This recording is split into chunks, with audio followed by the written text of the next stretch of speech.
ನಮಸ್ಕಾರ ಸ್ನೇಹಿತರೆ, ನಾನು ನಿಮ್ಮ ಪ್ರೀತಿಯ ಲತಾ ನವೀನ್. ಸ್ನೇಹಿತರೆ, ಎಲ್ಲರೂ ಕೂಡ ಹೇಗಿದ್ದೀರಾ? ಚೆನ್ನಾಗಿದ್ದೀರಾ ಅಂತ ಭಾವಿಸ್ತೀನಿ. ನಾನು ಕೂಡ ಚೆನ್ನಾಗಿದ್ದೀನಿ.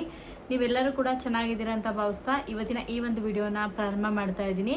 ಯಾರೆಲ್ಲ ಗೃಹಲಕ್ಷ್ಮಿ ಯೋಜನೆ ಹಣ ಜೊತೆಗೆ ಗೃಹ ಜ್ಯೋತಿ ಯೋಜನೆಯ ಉಪಯೋಗವನ್ನು ಪಡ್ಕೊತಾ ಇದ್ದೀರಾ, ತಪ್ಪದೆ ಈ ವಿಡಿಯೋನ ಕೊನೆವರೆಗೂ ನೋಡಿ. ಯಾಕೆ ಅಂದರೆ ನಿಮ್ಮೆಲ್ಲರಿಗೂ ಕೂಡ ಒಂದು ಶಾಕಿಂಗ್ ವಿಚಾರ ಕಾದಿದೆ ಅಂತಲೇ ಹೇಳ್ಬೋದು. ಇನ್ನು ಮುಂದೆ ಯಾರೆಲ್ಲ ಗೃಹಲಕ್ಷ್ಮಿ ಯೋಜನೆ ಹಣವನ್ನು ಪಡ್ಕೊತಾ ಇದ್ದೀರಾ ಅವರಿಗೆ ಮುಂಬರುವ ದಿನಗಳಲ್ಲಿ ಗೃಹಲಕ್ಷ್ಮಿ ಯೋಜನೆ ಹಣ ಸಿಗದೇನೂ ಇರ್ಬೋದು. ಯಾಕಂದರೆ ನಿಮ್ಮ ಅರ್ಜಿಗಳು ಕ್ಯಾನ್ಸಲ್ ಆಗುತ್ತೆ. ಯಾವ ಕಾರಣಕ್ಕೆ ನಿಮ್ಮ ಅರ್ಜಿಗಳು ಕ್ಯಾನ್ಸಲ್ ಆಗುತ್ತೆ ಏನದನ್ನ ಕಂಪ್ಲೀಟಾಗಿ ಹೇಳ್ತೀನಿ. ವಿಡಿಯೋನ ಕೊನೆವರೆಗೂ ನೋಡಿ. ಹಾಗೆಯೇ ಈ ವಿಡಿಯೋನ ಸಾಧ್ಯವಾದಷ್ಟು ಮಟ್ಟಿಗೆ ಪ್ರತಿಯೊಬ್ಬರಿಗೂ ಶೇರ್ ಮಾಡೋ ಹಾಗೆ ಮಾಡಿ. ಯಾಕಂದರೆ ತುಂಬ ಜನಕ್ಕೆ ಗೃಹಲಕ್ಷ್ಮಿ ಯೋಜನೆ ಹಣದಿಂದ ಉಪಯೋಗ ಆಗಿದೆ ವಿನಃ ಯಾವುದೇ ರೀತಿಯಾಗಿ ಇದು ಉಪಯೋಗ ಇಲ್ಲ ಅನ್ನೋದು ಖಂಡಿತ ಇಲ್ಲ. ಯಾಕೆ ಅಂದರೆ 2,000 ಹಣವನ್ನು ಪ್ರತಿ ತಿಂಗಳು ಕೊಡದೇ ಇದ್ರೂ 2 ತಿಂಗಳಿಗೆ ಒಂದ್ಸರಿನೋ 3 ತಿಂಗಳಿಗೆ ಒಂದ್ಸರಿನೋ ರಾಜ್ಯ ಸರ್ಕಾರ ಬಿಡುಗಡೆ ಮಾಡ್ತಾ ಇದೆ. ಇದರಿಂದ ತುಂಬ ಜನಕ್ಕೆ ಹೆಲ್ಪ್ಫುಲ್ ಆಗ್ತದೆ. ಈಗಾಗಲೇ ಯಾರೆಲ್ಲ ಗೃಹಲಕ್ಷ್ಮಿ ಮತ್ತು ಗೃಹ ಜ್ಯೋತಿ ಹಣವನ್ನು ಪಡ್ಕೊತಾ ಇದ್ದೀರಾ, ಅಂದರೆ ಇಲ್ಲಿ ಉಪಯೋಗವನ್ನು ಪಡ್ಕೊತಿದ್ದೀರಾ, ಅವರಿಗೆಲ್ಲ ಒಂದು ಬಿಗ್ ಶಾಕನ್ನು ರಾಜ್ಯ ಸರ್ಕಾರ ಕೊಟ್ಟಿದೆ ಅಂತಲೇ ಹೇಳ್ಬೋದು. ಸೊ ದಯವಿಟ್ಟು ವಿಡಿಯೋನ ನೋಡಿ. ಅದಕ್ಕೂ ಮುಂಚೆ ಗೃಹಲಕ್ಷ್ಮಿ ಯೋಜನೆಯ ಉಚಿತ 2,000 ಹಣ ಬಿಡುಗಡೆ ಆಗಿದೆ. ನಿನ್ನೆಯಿಂದನೇ ಖಾತೆಗಳಿಗೆ ಬಿಡುಗಡೆ ಆಗಕ್ಕೆ ಸ್ಟಾರ್ಟ್ ಆಗಿದೆ. ದಯವಿಟ್ಟು ನಿಮ್ಮ ಖಾತೆಗಳನ್ನು ಹೋಗಿ ಚೆಕ್ ಮಾಡ್ಕೊಳ್ಳಿ. ಹಣ ಬರದೇ ಇದ್ದವರು ವರಿ ಮಾಡಬೇಡಿ. 2 ದಿನದಲ್ಲಿ ನಿಮ್ಮ ಖಾತೆಗೆ ಹಣ ಜಮಾ ಆಗುತ್ತೆ, ಅದಂತೂ ನೆನಪಲ್ಲಿ ಇಟ್ಕೊಳ್ಳಿ. ಹಣ ಬಂದಿದ್ರೆ ದಯವಿಟ್ಟು SMS ಮಾಡಿ ಅಂತ ಹೇಳ್ತೀನಿ. ಆದಷ್ಟು ಪ್ರತಿಯೊಂದು ವಿಡಿಯೋಗಳನ್ನು ನೋಡಿ ಸಪೋರ್ಟ್ ಮಾಡಿ ಅಂತಲೇ ನಾನು ನಿಮ್ಮ ಹತ್ರ ಕೇಳ್ಕೊತಾ ಇರೋದು. ನಿಮ್ಮೆಲ್ಲರ ಪ್ರೀತಿ ಸಪೋರ್ಟ್ ನಂಗೆ ತುಂಬಾ ಮುಖ್ಯ. ದಯವಿಟ್ಟು ಸಪೋರ್ಟ್ ಮಾಡಿ. ನನ್ನ ಇನ್ಸ್ಟಾಗ್ರಾಮ್ ಪೇಜನ್ನು ಕೂಡ ಫಾಲೋ ಮಾಡಿಕೊಂಡು ಅಲ್ಲೂ ಕೂಡ ಸಪೋರ್ಟ್ ಮಾಡಿ. ನಿಮ್ಮಲ್ಲಿ ಯಾರಿಗಾದರೂ ವೆಯ್ಟ್ ಲಾಸ್ನ ಆಗಬೇಕು ಅಂತ ಇದ್ದರೆ ದಯವಿಟ್ಟು ಹೋಗಿ ನೀವು ಕೂಡ ಫಾಲೋ ಮಾಡಿಕೊಂಡು ಸಪೋರ್ಟ್ ಆಗಿ.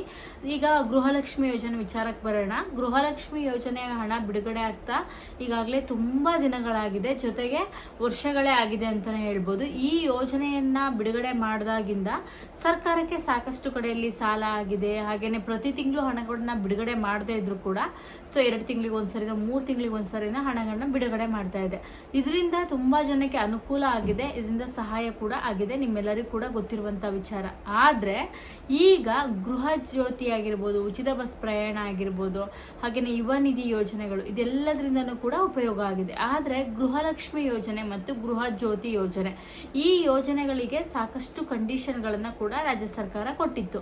ನೀವು ನೋಡ್ತಾ ಇರ್ಬೋದು, ಕರೆಂಟ್ ಏನು ಉಚಿತ ಕರೆಂಟ್ 0 ಕರೆಂಟ್ ಬರುತ್ತೆ, ಇಷ್ಟು ಯೂನಿಟ್ ಯೂಸ್ ಮಾಡಬೇಕು ಪ್ರತಿ ವರ್ಷ, ಇಷ್ಟು ಯೂನಿಟಿನ ನಂತರ ಇದ್ದರೆ ನಿಮಗೆ ಪ್ರತಿ ತಿಂಗಳು ನೀವು ಎಷ್ಟು ಬಿಲ್ ಬರುತ್ತೆ ಆ ಬಿಲ್ಲನ್ನು ನೀವು ಕಟ್ಟಬೇಕು ಅಂತ ಆಗಿತ್ತು. ಅದೇ ಥರನೇ ಗೃಹ ಲಕ್ಷ್ಮಿ ಯೋಜನೆಗೆ ಯಾರೆಲ್ಲ ಟ್ಯಾಕ್ಸ್ ಪೇ ಮಾಡ್ತಿರಲ್ಲ ಅವರು ಈ ಯೋಜನೆಗೆ ಅರ್ಜಿಯನ್ನು ಹಾಕಬೇಕು. ಟ್ಯಾಕ್ಸ್ನ ಪೇ ಮಾಡ್ತಾ ಇದ್ರೆ ನೀವು ಅಥವಾ ನಿಮ್ಮ ಹಸ್ಬೆಂಡು ಟ್ಯಾಕ್ಸ್ ಪೇಯರ್ ಆಗಿದ್ರೆ ನೀವು ಅರ್ಜಿಯನ್ನು ಹಾಕಬಾರ್ದು ಅಂತ ಇತ್ತು. ಆದರೆ ನಿಮ್ಮೆಲ್ಲರಿಗೂ ಕೂಡ ಗೊತ್ತಿರುವಂಥ ಪ್ರಕಾರ ಈ ಅರ್ಜಿಯನ್ನು ಹಾಕಿರೋರಲ್ಲಿ ಟ್ಯಾಕ್ಸ್ ಪೇಯರ್ ಮಾತ್ರ ಅರ್ಜಿಯನ್ನು ಹಾಕಿದ್ದಾರೆ ಅಥವಾ ಟ್ಯಾಕ್ಸ್ ಪೇಯರ್ ಬಿಟ್ಟು ಬೇರೆ ಎಲ್ಲರೂ ಅರ್ಜಿಯನ್ನು ಹಾಕಿದ್ದಾರೆ ಅಂತ ಅನ್ಕೊಳಕ್ಕೆ ಹೋಗ್ಬೇಡಿ. ಟ್ಯಾಕ್ಸ್ನ ಪೇ ಮಾಡ್ತಾ ಇರೋರು ಕೂಡ ಸಾಕಷ್ಟು ಜನ ಗೃಹಲಕ್ಷ್ಮಿ ಯೋಜನೆಗೆ ಅರ್ಜಿಯನ್ನು ಹಾಕಿದ್ದಾರೆ ಸ್ನೇಹಿತರೆ.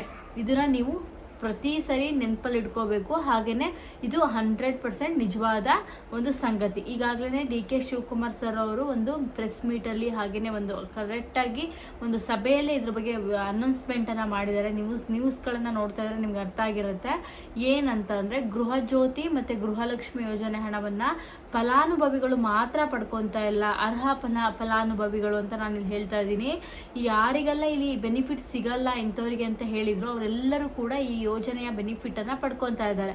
ಇದು ಸರ್ಕಾರದ ಗಮನಕ್ಕೆ ಬಂದಿದೆ. ಹಾಗೆ ಅರ್ಜಿಯನ್ನ ಮರುಪರಿಶೀಲನೆ ಮಾಡಲಿಕ್ಕೆ ರಾಜ್ಯ ಸರ್ಕಾರ ತೀರ್ಮಾನಗೊಂಡಿದೆ. ಕೆಲವೊಂದಿಷ್ಟು ಅರ್ಜಿಗಳನ್ನ ರಿಜೆಕ್ಟ್ ಕೂಡ ಮಾಡ್ಬೋದು ಅಥವಾ ಅದೇ ಅರ್ಜಿಯನ್ನ ಕಂಟಿನ್ಯೂ ಕೂಡ ಮಾಡ್ಬೋದು. ಈಗ ರಿಜೆಕ್ಟ್ ಆದ ಅರ್ಜಿಗಳು ಮತ್ತೆ ಅರ್ಜಿಯನ್ನ ನೀವು ಹಾಕಬೇಕಾಗತ್ತೆ. ಆ ಅರ್ಜಿ ಮರುಪರಿಶೀಲನೆಯಲ್ಲಿ ನಿಮ್ಮ ಸೆಲೆಕ್ಟ್ ಆದರೆ ನಿಮಗೆ ಗೃಹಲಕ್ಷ್ಮಿ ಯೋಜನೆ ಹಣ ಸಿಗತ್ತೆ. ಅಕಸ್ಮಾತ್ ನೀವು ಸೆಲೆಕ್ಟ್ ಆಗಿಲ್ಲ ಅಂದ್ಕೊಳ್ಳಿ, ನಿಮಗೆ ಗೃಹಲಕ್ಷ್ಮಿ ಯೋಜನೆ ಹಣ ಸಿಗೋದಿಲ್ಲ. ಅದ್ರ ಜೊತೆಗೆ ಗೃಹ ಜ್ಯೋತಿ ಯೋಜನೆಯೂ ಅಷ್ಟೇ.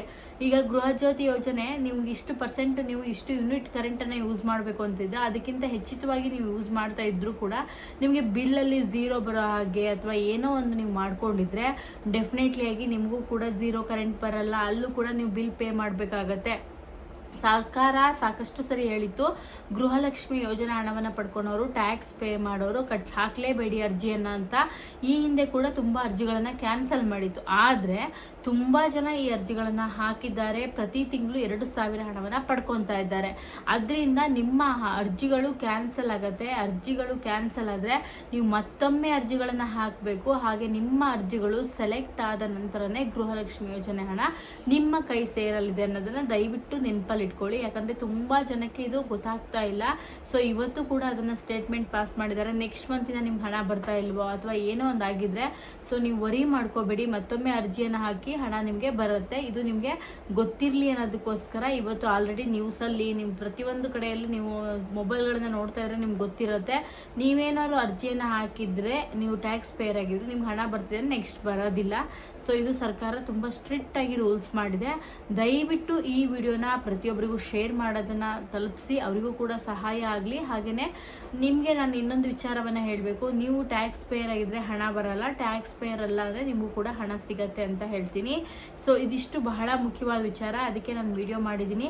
2,000 ರೂಪಾಯಿ ಹಣ ಜಮಾ ಆಗಿದೆ, ದಯವಿಟ್ಟು ಹೋಗಿ ಚೆಕ್ ಮಾಡಿ ಅಂತ ಹೇಳ್ತಾ ಇವತ್ತಿನ ಈ ಒಂದು ವಿಡಿಯೋನ ಮುಗಿಸ್ತೀನಿ. ವಿಡಿಯೋ ಇಷ್ಟ ಆದರೆ ಲೈಕ್ ಮಾಡಿ, ನನ್ನ ಚಾನಲ್ನ ಸಬ್ಸ್ಕ್ರೈಬ್ ಮಾಡ್ಕೊಳ್ಳಿ, ಫ್ರೆಂಡ್ಸ್ ಆ್ಯಂಡ್ ಫ್ಯಾಮಿಲಿ ಜೊತೆಗೆ ಹಂಚ್ಕೊಳ್ಳಿ ಅಂತ ಹೇಳ್ತಾ ನೆಕ್ಸ್ಟ್ ವಿಡಿಯೋದಲ್ಲಿ ಮತ್ತೊಮ್ಮೆ ಸಿಗೋಣ. ನಿಮ್ಮೆಲ್ಲರಿಗೂ ಕೂಡ ಧನ್ಯವಾದಗಳು. ನಮಸ್ಕಾರ. Thank you.